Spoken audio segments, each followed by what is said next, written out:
तो वैज्ञानिकों ने हमारे, जहां पे किसी मिसाइल का डिटेल पब्लिक डोमेन में नहीं था, परमाणु बम का डिटेल पब्लिक डोमेन में नहीं था, इसके बावजूद वर्ल्ड की सबसे बढ़िया मिसाइल बना लिया, वर्ल्ड का सबसे बढ़िया परमाणु बम बना लिया, वर्ल्ड का सबसे अच्छा सैटेलाइट बना लिया। एक के बाद एक इसरो हमारा वर्ल्ड रिकॉर्ड कायम करता जा रहा है। अभी चंद्रमा पे भी अपना पहुंचा दिया उसने, अगले सूर्य की भी तैयारी कर रहा है। लेकिन यह दुख की बात है कि पिछले 75 साल में एक भी कानून, एक सिंगल हम वर्ल्ड क्लास नहीं बना पाए, एक भी नहीं बनाया। और कानून तो ड्राफ्ट मंत्री बनाते हैं, पेश कर देते हैं, बाद में पार्टियों के हिसाब से विधायक और सांसद उस पर अपना हां कर देते हैं, वोट दे देते हैं। लेकिन एक्चुअल में कानून बनाना नौकरशाहों का काम है, जो आईएएस होते हैं, आईपीएस, कानून बनाना इनका काम। जब ये नौकरशाह अपना घर बनाना होता है तो कम से कम 10 आर्किटेक्ट से बात करते हैं। जब ये आईएएस अपना घर बनाते हैं तो कम से कम 10 लोगों का जो लेटेस्ट घर बना हुआ है उसको जाके देख के भी आते हैं।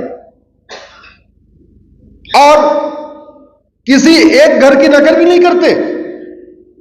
एक घर के ड्राइंग रूम की नकल करेंगे, एक घर के बेडरूम की नकल करेंगे, एक घर के किचन की नकल करेंगे, एक घर के पोर्टिको की नकल करेंगे। कोशिश ये करते हैं कि हमारा घर इन 10 घरों से अच्छा हो।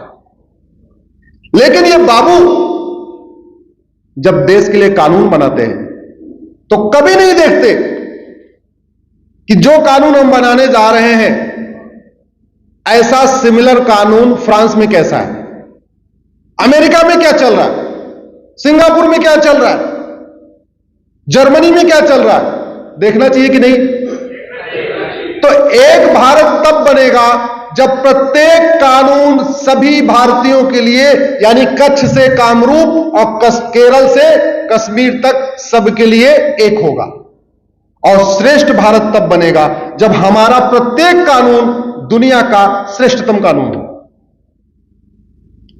हमारा एजुकेशन का कानून दुनिया का श्रेष्ठतम हो, हमारा पिनल लॉ दुनिया का श्रेष्ठतम हो, हमारा सिविल लॉ दुनिया का श्रेष्ठतम हो, हमारा टैक्स का कानून दुनिया का सबसे अच्छा हो।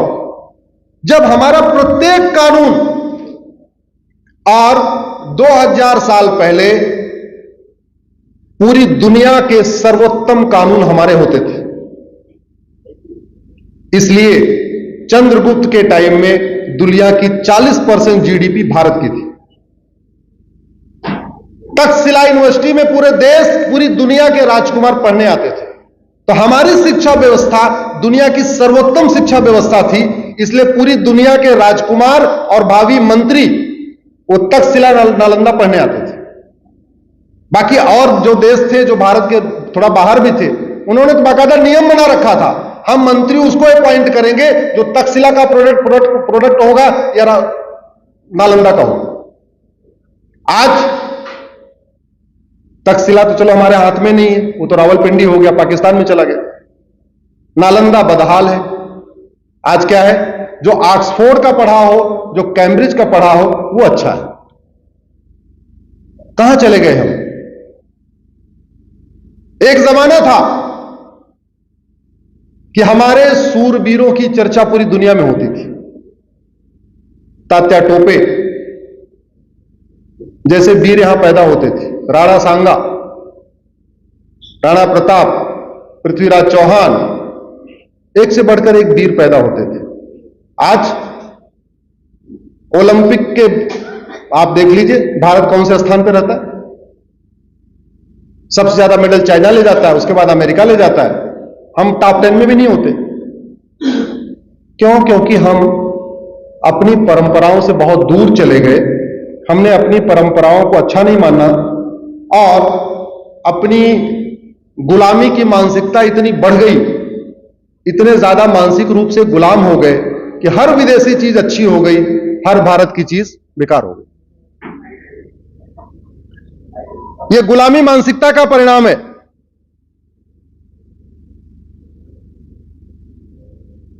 यह गुलामी मानसिकता का परिणाम है कि गुजरात के होटल में आप जाओगे तो जो गुजराती मेनू है वो तो मिलेगा, उसके बाद फ्रेंच मेनू मिलेगा, थाई मेनू मिलेगा, सारे विदेशों का मेनू मिलेगा।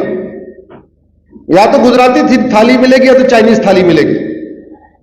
आंध्रा वाली थाली, तमिल वाली थाली, बिहार वाली थाली, यूपी वाली थाली नहीं मिलेगी। हाँ, ये मानसिक रूप, ये केवल गुजरात की बात नहीं है, यूपी में भी ऐसी है। या तो यूपी वाली थाली मिलेगी या तो चाइनीज मिलेगा, मोमोज मिलेगा, वहां भी गुजरात वाली थाली नहीं मिलेगी। हमारा देश इतना समृद्ध है हर मामले में, खान पान के मामले में, विचार के मामले में, हर मामले में हमें किसी और से देखने की जरूरत ही नहीं थी अगर हमने केवल अपनी चीजों को संगठित किया होता। और आज जिन समस्याओं से गुजरात परेशान है उन समस्याओं से पूरा देश परेशान है। मैं कुछ गूगल पे रिसर्च कर रहा था, आपके गुजरात की राजधानी कर्णावती की डेमोग्राफी बदल रही है कि नहीं, जरा जोर से बोलिए। धर्मांतरण और घुसपैठ के कारण कर्णावती की डेमोग्राफी बदल रही है कि नहीं? अमरेली की डेमोग्राफी बदल रही है कि नहीं? आपके पाटन की डेमोग्राफी बदल रही है कि नहीं? आपके पालनपुर की डेमोग्राफी बदल रही है कि नहीं? मैं देख रहा था भरूच, भावनगर, छोटा उदयपुर, दाहोद, डांग, द्वारका, गांधीनगर, सोमनाथ, जामनगर, जूनागढ़, खेड़, कच्छ, महिसागर, मेहसाना, मोरबी,